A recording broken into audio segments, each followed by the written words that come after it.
നമസ്കാരം. കഴിഞ്ഞ 2 ദിവസം മുമ്പാണ് അമേരിക്കൻ പ്രസിഡന്റ് ആയിട്ടുള്ള ഡൊണാൾഡ് ട്രംപ് ഇറാൻ ഒരു മുന്നറിയിപ്പ് നൽകുന്നത്.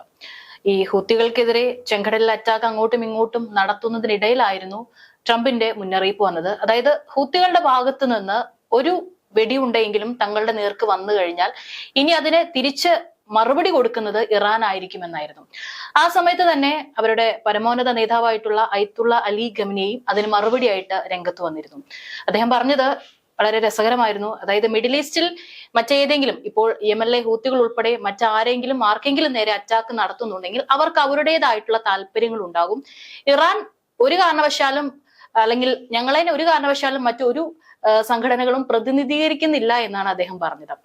ഇപ്പോൾ ഇറാൻ ഒരു വീഡിയോ പങ്കുവച്ചിരിക്കുകയാണ്. 85 സെക്കൻഡ് മാത്രം ദൈർഘ്യമുള്ള ഒരു വീഡിയോ പങ്കുവെക്കുന്നതിലൂടെ എന്താണ് ഇറാൻ ഇതിലൂടെ നൽകുന്ന ഒരു മുന്നറിയിപ്പ്, അല്ലെങ്കിൽ അടുത്തൊരു യുദ്ധത്തിലേക്ക് ഇറാൻ കടക്കുകയാണോ എന്നുള്ള സംശയങ്ങളാണ് ഇപ്പോൾ ഉയരുന്നത്. ഇതിൽ ഒരു കാര്യം വ്യക്തമായി പറയാൻ സാധിക്കുന്നത്, ട്രംപ് പറഞ്ഞിട്ടുണ്ടായിരുന്നു, ഞാൻ അധികാരത്തിലെത്തിയതിനു ശേഷം യുദ്ധങ്ങൾ തുടങ്ങാനല്ല അവസാനിപ്പിക്കാനാണ് ആഗ്രഹിക്കുന്നതെന്ന്.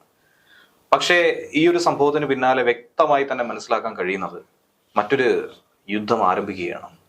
ആ യുദ്ധം ആരംഭിക്കുമ്പോൾ ഇതുവരെ പറഞ്ഞതുപോലെയല്ല, ഇതിൽ വലിയൊരു ബെൽറ്റ് രൂപപ്പെടുന്നുണ്ട്. അമേരിക്കയ്ക്കെതിരായിട്ടുള്ള ഒരു ബെൽറ്റ് എന്ന് വേണം അതിനെ പറയാൻ, വിശേഷിപ്പിക്കാൻ.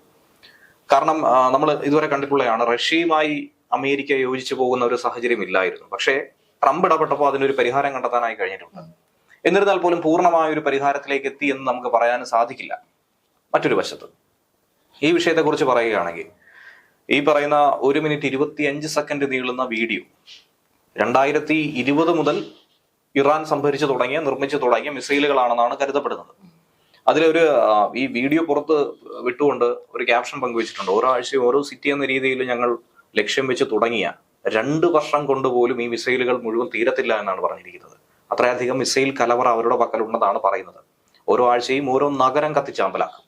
അത്രയ്ക്കും വേണ്ടിയിട്ടുള്ള മിസൈൽ ശേഖരം തങ്ങളുടെ പക്കലുണ്ട്. 1 വർഷം എന്ന് പറയുന്ന 52 ആഴ്ച, 2 വർഷം എന്ന് പറയുമ്പോൾ ഏകദേശം 100 ദിവസത്തിന് 100 നഗരങ്ങൾ ലക്ഷ്യം വെക്കാനുള്ള കരുത്ത് തങ്ങളുടെ പക്കലുണ്ട് എന്നാണ് ഇതിലൂടെ പറഞ്ഞിരിക്കുന്നത്. ആ 100 നഗരങ്ങൾ അമേരിക്ക ആകരുത് എന്നുള്ള കാര്യത്തിൽ നിങ്ങൾ പ്രാർത്ഥിച്ചോ എന്നാണ് ഇറാൻ പറയാതെ പറഞ്ഞിരിക്കുന്നത്. ഇതിനു മുൻപ് പലപ്പോഴും മുന്നറിയിപ്പ്, അല്ലെങ്കിൽ ഇറാൻ എന്തെങ്കിലും പ്രതികരിച്ചിട്ടുണ്ടെങ്കിലും ഇത്തരത്തിൽ വീഡിയോ, അതായത് ഇവരുടെ രഹസ്യ ഭൂഗർഭ അറകളുടെ വീഡിയോ ഒന്നും പങ്കുവെച്ചുകൊണ്ട് മുന്നറിയിപ്പ് നൽകിയിട്ടില്ല എന്ന് തോന്നുന്നു അല്ലെ? കാരണം അമേരിക്കയുമായി നേർക്കുനേർ ഒരു പോരാട്ടത്തിന്, അല്ലെങ്കിൽ ഇസ്രയേലുമായ ഒരു പോരാട്ടത്തിന് ഒന്നും തന്നെ ഇറാൻ തയ്യാറാകുന്നില്ലേ? ഇറാന് 200 മിസൈലുകളധികം തീമഴ പെയ്യിച്ച സംഭവം നമുക്ക് അറിയാവുന്നതാണ്. പക്ഷെ അതൊന്നും ഒരു യുദ്ധത്തിലേക്ക് നയിക്കുന്ന തരത്തിലേക്ക് പോയിട്ടില്ല. ഇപ്പോ ലബനിലേക്ക് കടന്നു കയറി ഹിസ്ബുള്ളയായ ആക്രമണം നടത്തിയതുപോലെയോ, ഗാസയിൽ സംഭവിച്ചതുപോലെയോ, ഇസ്രയേൽ യമനിലെ ഹൂതികൾക്ക് നേരെ നടത്തിയ ആക്രമണമോ, അങ്ങനെ ഒരു ആക്രമണം ഇറാനും ഇസ്രയേലും തമ്മിലോ, അല്ലെങ്കിൽ അമേരിക്കയും ഇറാനും തമ്മിലോ ഒന്നും സംഭവിച്ചിട്ടില്ല. കാര്യം ഇറാൻ വളരെ ശ്രദ്ധയോടുകൂടി തന്നെയാണ് നോക്കുന്നത്. ഇറാൻ യുദ്ധം ചെയ്യണമെങ്കിൽ നേരിട്ടിറങ്ങാതെ പ്രോക്സികളെ ഇറക്കി കളിക്കുന്ന ഒരു പരിപാടിയാണ് ചെയ്തിരിക്കുന്നത്. പക്ഷെ ഇന്ന് പ്രോക്സികളില്ല. പ്രോക്സികളെ മുഴുവൻ അമേരിക്കയുടെ പിന്നിലുള്ള ശക്തികൾ, പിന്നിലുള്ള സഹായം ഉപയോഗിച്ചുകൊണ്ട് ഇസ്രായേൽ തന്നെ വകവരുത്തിയിട്ടുണ്ട്. അപ്പൊ പ്രോക്സികൾ ഇല്ലാത്ത ഇറാൻ എന്ന് പറയുമ്പോൾ അവർക്ക് മറ്റൊന്നുമില്ല, IRGC മുന്നിൽ നിർത്തിക്കൊണ്ട് യുദ്ധം ചെയ്യുക, ഇത് മാത്രമാണ് ബാക്കിയുള്ളത്. ഇപ്പൊ ചെയ്യുന്നത് എന്ന് പറയുന്നത് ഒരു ഭയപ്പെടുത്തലാണ്. ഉടൻ തന്നെ അന്താരാഷ്ട്ര മാധ്യമങ്ങളൊക്കെ പറയുന്നുണ്ട്, അടുത്തൊരു യുദ്ധം ആസന്നമായിരിക്കുന്നു. അത് ഇതുവരെ നമ്മൾ കണ്ടതുപോലെ ഇസ്രയേലും ഫലസ്തീനും പോലെയോ, റഷ്യ ഉക്രൈൻ പോലെയോ ഒന്നും തന്നെ ആയിരിക്കത്തില്ല. ഇത് ഭീകരമായിരിക്കും. കാരണം ഒരു ഭാഗത്ത് അമേരിക്കയാണ്, മറുഭാഗത്തുള്ളത് ഇറാൻ മാത്രമല്ല എന്നുള്ളതാണ് ലഭിക്കുന്ന സൂചന. കാരണം നമുക്കറിയാവുന്നതാണ്, ഇപ്പോ റഷ്യയും ചൈനയും തമ്മിലുള്ള സൗഹൃദം, അതുപോലെ തന്നെ റഷ്യയും സൗത്ത് കൊറിയയും തമ്മിലുള്ള സൗഹൃദം, ചൈനയും ഇറാനും തമ്മിലുള്ള സൗഹൃദം. അപ്പോ ഇവർ തമ്മിലുള്ള ചില സൗഹൃദങ്ങൾ, ഇത് ഒരു ബെൽറ്റായി രൂപപ്പെട്ട് ഇവരുടെ എല്ലാം മുഖ്യ ശത്രുവായ അമേരിക്കയ്ക്കെതിരെ തിരിഞ്ഞാൽ ഉണ്ടാകുന്ന സാഹചര്യം, ഇതാണ് ഏവരും ചർച്ച ചെയ്യുന്നത്. കഴിഞ്ഞ ദിവസം തന്നെ ഒരു റിപ്പോർട്ട് വന്നിരുന്നു, ചൈന, കൊറിയ, റഷ്യ, അതുപോലെ തന്നെ ഇറാൻ ഒറ്റയ്ക്കല്ല, ഇറാന്റെ പിറകിൽ ഇവരൊക്കെ തന്നെ കാണും, ഒരു തരത്തിൽ അല്ലെങ്കിൽ മറ്റൊരു തരത്തിൽ. ചൈനയെ സംബന്ധിച്ച് അമേരിക്കയുമായി വലിയൊരു യുദ്ധത്തിന് പങ്കുചേരണമെന്ന് ഇന്ത്യയോട് തന്നെ ആഹ്വാനം ചെയ്തിട്ടുണ്ട്, വ്യാപാര യുദ്ധം, മറ്റൊന്നിനുമല്ല. അപ്പോ ഇങ്ങനെ ഒരു ബെൽറ്റ് രൂപപ്പെട്ട് വന്നാൽ അതിശയിക്കേണ്ടതായിട്ടൊന്നും തന്നെ ഇല്ല. അങ്ങനെ ഒരു ബെൽറ്റ് രൂപപ്പെടാൻ കാരണക്കാരനായി ട്രംപ് അറിഞ്ഞോ അറിയാതെയോ മാറുമെന്നുള്ളത് യാഥാർത്ഥ്യമാണ്. കാരണം ഈ ഇറക്കുമതി തീരുവ, വ്യാപാര തീരുവയുമായി ബന്ധപ്പെട്ട് ട്രംപ് നികുതി ചുമത്തുന്നതുമായി ബന്ധപ്പെട്ട് പല രാജ്യങ്ങൾക്കും വലിയ മുറിവുറുപ്പുണ്ട്. ഇതിനേറെ പറഞ്ഞു കാനഡയൊക്കെ തന്നെ വലിയ അമർഷത്തിലാണ്. ഇതുപോലൊരു ബെൽറ്റിൽ പങ്കുചേരാനായി അറിയാതെ തന്നെ മനസ്സുകൊണ്ട് തന്നെ ആഗ്രഹിക്കുന്ന ഒരു കൂട്ടം രാജ്യങ്ങളും ഭരണാധികാരികളും ഉണ്ടെന്നുള്ളത് യാഥാർത്ഥ്യമാണ്. ഇങ്ങനെ ഒരു യുദ്ധത്തിലേക്ക് നയിക്കുമ്പോൾ അത് എന്തൊക്കെ ആയിരിക്കും അതിന്റെ പരിണതഫലം നൽകുക എന്നുള്ളത് ചിന്തിക്കാവുന്നതിനും അപ്പുറത്തേക്കായിരിക്കും. ഇപ്പോൾ ഇറാൻ ചെയ്തിരിക്കുന്നതെന്ന് പറയുമ്പോൾ ഈ മിസൈൽ ശേഖരം എന്തിന് ഉണ്ടാക്കിയിരിക്കുന്നു? നമുക്ക് ലഭ്യമായ വിവരം അനുസരിച്ചുകൊണ്ട് ഇതുവരെയും ഇറാൻ ഇങ്ങനെ ആയുധ ശേഖരം കാട്ടി ഭീഷണിപ്പെടുത്തുകയോ ഭയപ്പെടുത്തുകയോ ചെയ്യുന്ന ഒരു സംഭവം ഉണ്ടായിട്ടില്ല. പക്ഷേ ട്രംപ് നിരന്തരമായി ഭയപ്പെടുത്തുന്നുണ്ട്. ഈ മാസം മാർച്ച് 15-ാം തീയതി ഹൂതികൾക്ക് നേരെ ശക്തമായ ആക്രമണം നടത്തി അവരെ നിലംപരിച്ചയക്കി. അതായത് സനയിലടക്കം അതിഭീകരമായ യുദ്ധമുറയാണ് ആവിഷ്കരിച്ചിരിക്കുന്നത്. പ്രത്യേകിച്ച് ഈ യമൻ മേഖല എന്നൊക്കെ പറയുമ്പോൾ ഇറാന്റെ ഭൂപ്രദേശവും ഒക്കെ ദുർബലമായ മേഖലയായി നമ്മൾ നോക്കിക്കാണേണ്ടിയിരിക്കുന്നു. കാരണം അവിടെയൊക്കെ തന്നെ എണ്ണ നിക്ഷേപമുണ്ട്, എണ്ണശേഖരമുണ്ട്, എണ്ണ കലവറയുണ്ട്. അപ്പോൾ ഇതിന്റെ മൈനിങ് മറ്റും ഇതിന്റെ എക്സ്ട്രാക്ഷൻ മറ്റുമൊക്കെ നടക്കുന്ന മേഖലയിൽ ഈ മിസൈൽ പോയിട്ട് ഒരു ചെറിയ തീപ്പെട്ടിക്കുള്ളി വീണാലും മതി അവിടെ മൊത്തം ചുട്ടുചാമ്പലാക്കാനായിട്ട്. അതുകൊണ്ട് വളരെ ഭീതിയോടുകൂടിയാണ് ഇരിക്കുന്നത്. ഈ ഹൂതികളുടെ ആക്രമണം സൗദിക്ക് നേരെ ഉണ്ടായിട്ടുണ്ട്. അപ്പോൾ സൗദിക്ക് ഏറ്റവും ഭയപ്പാടുള്ള ഒരു കാര്യവും അമേരിക്കയുടെ സഹായം തേടുന്നതിന്റെ കാരണം ഇത് തന്നെയാണ്. കാരണം അവരുടെ രാജ്യത്ത് മറ്റൊന്നും തന്നെ വേണ്ട, ഒരു തീ എത്തിയാൽ മതി, ആ രാജ്യം തന്നെ ചാമ്പലായി പോകുന്ന രീതിയിലേക്ക് മാറിക്കളയും. അപ്പൊ അങ്ങനെ ഒരു ഭയം കൂടി ഒരു ഭാഗത്ത് നിൽക്കുന്നുണ്ട്. അതുകൊണ്ടാണ് അവർക്ക് പ്രതിരോധം കൂടുതൽ ശക്തിപ്പെടുത്തേണ്ടത്.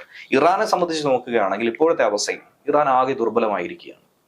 പ്രത്യേകിച്ച് ട്രംപ് കൂടി അധികാരത്തിലെത്തിയപ്പോൾ ഇറാൻ ഇതിനു മുൻപുണ്ടായിരുന്ന ശബ്ദം പോലും ഇല്ലാതായിരിക്കുന്നു എന്നുള്ളതാണ് യാഥാർത്ഥ്യം. ഖമനിയെ സംബന്ധിച്ച് നോക്കുകയാണെങ്കിൽ സൈന്യത്തെയും ഇതുവരെ ഉണ്ടാക്കിയെടുത്ത പടയും അതുപോലെ തന്നെ കാലഹരണപ്പെട്ട ആയുധങ്ങളും ഒക്കെ തന്നെ ഇസ്രയേൽ നശിപ്പിച്ചു കഴിഞ്ഞു. ഇറാൻ വികസിപ്പിച്ചിട്ടുള്ള ആയുധങ്ങൾ പൊട്ടുമോ ഇല്ലയോ എന്ന് പരീക്ഷിക്കുന്നത് ഇസ്രയേൽ നേർക്ക് നോക്കിയിട്ടാണ്. കാര്യം ഈ പ്രോക്സികൾക്ക് ഹിസ്ബുള്ളയ്ക്കും അതുപോലെ ഹൂതികൾക്കും ഈ ഹമാസിനും ഒക്കെ തന്നെ ആയുധം സപ്ലൈ ചെയ്യുന്നത് ആരാന്നുള്ളത് നമുക്കറിയാവുന്നതാണ്. ഇസ്രയേൽ പിടിച്ചെടുത്ത ആയുധങ്ങളുടെ വീഡിയോ ദൃശ്യങ്ങൾ ഇതിനു മുൻപ് തന്നെ ഒരു വർഷത്തിനിടയ്ക്ക് നടന്ന ആക്രമണത്തിനിടയിൽ അവർ പുറത്തുവിട്ടുള്ളൂ. അതെല്ലാം IRGCയുടെ ലേബലുള്ള ആയുധങ്ങളാണ്, മിസൈലുകളാണ്. അപ്പൊ ഇപ്പോൾ കാണിച്ചിരിക്കുന്ന ഈ മിസൈൽ ശേഖരം അത് ഇസ്രയേലിന് വേണ്ടി കരുതിയതാണെങ്കിൽ പോലും അത് നിങ്ങൾക്കായിരിക്കും ഉപകരിക്കുക എന്നാണ് അമേരിക്കയോട് പറഞ്ഞിരിക്കുന്നത്. അപ്പോൾ എന്താകും ഇനി സംഭവിക്കാൻ പോകുന്നത് എന്നുള്ളത് കണ്ടറിയേണ്ട ഒരു വിഷയമാണ്. അതോടൊപ്പം തന്നെ പറയേണ്ട മറ്റൊരു കാര്യം എന്ന് പറയുന്നത് ഈ പറഞ്ഞ പുതിയൊരു ബെൽറ്റ് അത് രൂപപ്പെട്ട് വരുമ്പോൾ ഇപ്പോൾ സൗത്ത് കൊറിയയെ സംബന്ധിച്ച് കിം ജോങ് ഉൻ ഒരു ഭ്രാന്തനായ ഭരണാധികാരി എന്നാണ് പറയുന്നത്. പച്ച മലയാളത്തിൽ പലരും വേറെ പല ഭാഷകൾ ഉപയോഗിക്കുകയാണ്. തലയ്ക്ക് വെളിവില്ലാത്തൊരു ഭരണാധികാരി, എന്ത് ചെയ്യുമെന്ന് പ്രഡിക്റ്റ് ചെയ്യാൻ പോലും സാധിക്കത്തില്ല, ചെറിയൊരു തെറ്റിന് പോലും സർക്കാർ ഉദ്യോഗസ്ഥരുടെ തലവെട്ടിക്കളയുന്ന ഭരണാധികാരി. അങ്ങനെ വിചിത്രമായ ശിക്ഷാവിധികളും കാര്യങ്ങളും ഒക്കെയാണ് നടപ്പിലാക്കുന്നത്. അപ്പൊ ഏവരും ഭയക്കുന്ന, പ്രത്യേകിച്ച് ആ നാട്ടിലുള്ളവർ ഒരുപാട് ഭയക്കുന്ന ഒരു ഭരണാധികാരിയാണ് കിം ജോങ് ഉന്നിനെ സംബന്ധിച്ച് നോക്കുകയാണെങ്കിൽ നിരന്തര പ്രകോപനം അത് അമേരിക്കയ്ക്ക് നേർക്കാണ് നടത്തിക്കൊണ്ടിരിക്കുന്നത്. മറ്റു രാജ്യങ്ങളുടെ കൂടി ഒരു കാര്യം നമ്മൾ പരിശോധിക്കുകയാണെങ്കിൽ അപ്പോ നല്ലൊരു അവസരം അമേരിക്ക അടിക്കാനുള്ളൊരു അവസരം കിട്ടിക്കഴിഞ്ഞാൽ അതിനുള്ള വടി ഇറാൻ കൊടുക്കുമെന്ന് കണ്ടു കഴിഞ്ഞാൽ കിം ജോങ് ഉന്നിന് കൂടെ നിൽക്കുന്നതിൽ ഒരു മടിയില്ല. കാര്യം കിം ജോങ് ഉന്നിനെ സംബന്ധിച്ച് നോക്കുകയാണെങ്കിൽ മറ്റ് കാര്യങ്ങളൊന്നും തന്നെയില്ല. ലക്ഷ്യം സാക്ഷാത്കരിക്കുക, എന്ത് വില കൊടുത്തും മനസ്സിൽ കണ്ടിരിക്കുന്നത് നേടിയെടുക്കുക, ഈ ഒരു ചിന്താഗതിക്കാരനാണ് കൊറിയൻ ഭരണാധികാരി എന്ന് പറയുന്നത്. ഇനി റഷ്യയെ സംബന്ധിച്ച് നോക്കുകയാണെങ്കിൽ റഷ്യ ഇപ്പോൾ ഒരു മയപ്പെടലിന്റെ ഒരു ഘട്ടത്തിലൂടെ പോവുകയാണ്. ഈ പറഞ്ഞ ബെൽറ്റിൽ റഷ്യക്ക് അറിഞ്ഞോ അറിയാതെയോ പങ്കുണ്ടോ ഇല്ലേ എന്നുള്ളതല്ല, അത് മറ്റൊരു വിഷയമാണ്. അമേരിക്കക്കെതിരെ എന്നല്ല, ട്രംപിനെതിരെ തിരിയുമോ ഇല്ലയോ എന്നുള്ളതും കണ്ടറിയേണ്ടതാണ്. കാരണം അവർ തമ്മിലുള്ള സൗഹൃദം ഇപ്പോൾ നല്ല രീതിയിൽ മുന്നോട്ട് പോവുകയാണ്. റഷ്യ ഇത്രയും നാൾ നടത്തിയ ഒരു യുദ്ധത്തിന്റെ പേരിൽ വലിയ തോതിൽ തന്നെയാണ് സാമ്പത്തികമായും അല്ലാതെയും ബുദ്ധിമുട്ടിക്കൊണ്ടിരിക്കുന്നത്. ഈ ഘട്ടത്തിൽ റഷ്യ പിൻവാങ്ങിയാൽ പോലും ചൈനയെ സംബന്ധിച്ച് നോക്കിയാൽ ചൈനയ്ക്ക് വലിയ തോതിലുള്ള ഇടപെടൽ ഇതിൽ നടത്താൻ സാധിക്കും. ആയുധങ്ങൾ വിതരണം ചെയ്ത് സഹായിക്കാൻ കഴിയും, സാമ്പത്തികമായ സഹായം നൽകാനായി സാധിക്കും. ചൈനയുടെ തുറമുഖങ്ങളും മറ്റ് നാവികസേന, കരസേന സഹായങ്ങൾ ഇതൊക്കെ തന്നെ ഇതിൽ ഇൻഡയറക്റ്റ് ആയിട്ട് ഉപയോഗിക്കാനുള്ള വലിയ പദ്ധതികൾ ചൈനയുടെ മനസ്സിലുണ്ട്. അതിനുള്ള ഒരു അവസരം നോക്കുകയാണ്. അതുകൊണ്ടാണല്ലോ നമ്മൾ കഴിഞ്ഞ ദിവസം കണ്ടല്ലോ ഇന്ത്യയെ പ്രകീർത്തിച്ചുകൊണ്ട് ചൈനീസ് വിദേശകാര്യ വക്താവ് സംസാരിച്ച ഒരു സാഹചര്യം ഉണ്ടായിരുന്നു. വിദേശകാര്യമന്ത്രി വാങ്ങി പറഞ്ഞിരുന്ന ഒരു സ്റ്റേറ്റ്മെന്റ് ഉണ്ടായിരുന്നു. അതിലൊക്കെ തന്നെ ഇന്ത്യയുടെ കാഴ്ചപ്പാടിനോട് അനുഭാവപൂർവ്വമായി തന്നെയാണ് പറയുന്നത്. 2000 വർഷത്തിലധികമായി ട്രേഡ് റിലേഷൻ ഉള്ള രാജ്യമാണ് ഇന്ത്യ. അതുകൊണ്ട് തന്നെ ഇന്ത്യയെ ഒഴിച്ചുകൂടാൻ പറ്റാത്ത ഒരു രാജ്യമാണ്. ഇന്ത്യ എത്രത്തോളം വില കൽപ്പിക്കുന്നു. അതോടൊപ്പം തന്നെ ആഗോളതലത്തിൽ ഉയർന്നു വരുന്ന വെല്ലുവിളിയായി അമേരിക്ക മാറുമ്പോൾ അമേരിക്കക്കെതിരായി പോരാടാൻ ഒപ്പം തന്നെ നിൽക്കണം. പ്രത്യേകിച്ച് ഈ ഇറക്കുമതി തീരുവ മറ്റുമൊക്കെയായി വലിയ ബുദ്ധിമുട്ടാണ് നമ്മളെ ഏൽപ്പിക്കുന്നത്. ഇന്ത്യയും അതുപോലെ ബുദ്ധിമുട്ട് അനുഭവിക്കുന്നു, സമാന ചിന്താഗതിക്കാരാണ് എന്നുള്ളത് അറിയാം. ഇങ്ങനെയൊക്കെയുള്ള ചെറിയ ചെറിയ കാര്യങ്ങൾ പറയുന്നുണ്ട്. ഈ വിഷയങ്ങളൊക്കെ വെച്ച് നോക്കുകയാണെങ്കിൽ ഇന്ത്യ അങ്ങനെ എടുത്തു ചാടിയോ അല്ലെങ്കിൽ മറ്റൊരാളെ ബുദ്ധിമുട്ടിപ്പിച്ചോ മറ്റൊരാളുടെ വെറുപ്പ് സമ്പാദിച്ചോ ഒന്നും തന്നെ ഇങ്ങനെയുള്ള വിഷയങ്ങളിൽ ഇടപെടില്ല. നമുക്ക് റഷ്യ ഉക്രൈൻ സംഘർഷത്തിലൊക്കെ അറിയാവുന്ന സംഭവമാണ്. അതുപോലെ തന്നെ ലോകരാഷ്ട്രങ്ങൾ സ്വീകരിച്ച സമീപനത്തിൽ നിന്നും ഇന്ത്യയുടെ നയം എത്രത്തോളം വ്യത്യാസമാണെന്നുള്ളതും അതിലൂടെ അറിയാവുന്നതാണ്. പക്ഷേ ഇവിടെ ഈ ഒരു സംഭവം വരുമ്പോൾ ഭയക്കേണ്ടത് ഇറാൻ, സൗത്ത് കൊറിയ, ചൈന ഈ 3 പേരും അമേരിക്കക്കെതിരായി ഏതെങ്കിലും ഒരു സാഹചര്യം ഉണ്ടായിക്കഴിഞ്ഞാൽ അതിനെ ഫലപ്രദമായി ഉപയോഗിക്കാൻ വെമ്പുന്നവരാണ്. അവർ ഏത് രീതിയിൽ അതിനെ നോക്കി കാണും എന്നുള്ളതാണ് കണ്ടറിയേണ്ടത്. അതിന്റെ പരിണത ഫലം ലോകത്തിന് എങ്ങനെ സമ്മാനിക്കും എന്നുള്ളതാണ് ഏവരെയും ആശങ്കപ്പെടുത്തുന്നത്. എന്തായിരുന്നാലും അതേക്കുറിച്ചുള്ള കൂടുതൽ വിശദാംശങ്ങൾ വന്നുകൊണ്ടിരിക്കുന്നേ ഉള്ളൂ. അടുത്ത ദിവസം തന്നെ നമുക്ക് അതേക്കുറിച്ച് കൂടുതലായി അറിയാവുന്നതാണ്.